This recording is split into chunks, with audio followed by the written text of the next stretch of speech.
I'm Shamira Gelbman, a political science professor here at Wabash, where I teach a course on election polling every 4 years. Scientific election polls have been conducted for every presidential election since 1936.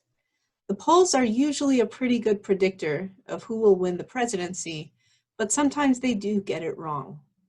This happened most famously in 1948, when Harry Truman was reelected despite polling predictions that he would lose, and most recently in 2016.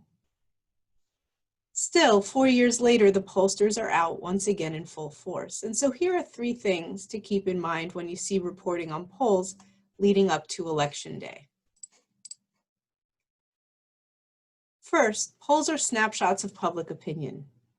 An election poll is typically conducted over a period of a few days, and its results reflect the responses given during that time frame only. If something happens to shake up people's perceptions of the candidates right after the poll is conducted, the poll won't capture that change. Just like a camera can be out of focus or take a bad picture for various other reasons, a single poll on its own might provide a problematic snapshot of the public opinion it's supposed to be measuring. Second, polls are based on the responses given by a sample of the population. The idea that you can learn what the public as a whole is thinking from the answers given by 1,000 or so individuals is at the heart of modern public opinion polling. But it also means that every poll has some built-in uncertainty about how well the responses given by its sample truly match the full population's voting intentions. We can estimate a poll's margin of sampling error, which is basically a measure of how confident we can be that the population's opinions fall close to the poll's results. Usually, you'll see the margin of sampling error presented as plus or minus some number of percentage points. Plus or minus 3 points is pretty standard, but sometimes it's a little lower or higher depending on the size of the sample that was used and the size of the population the sample is supposed to represent.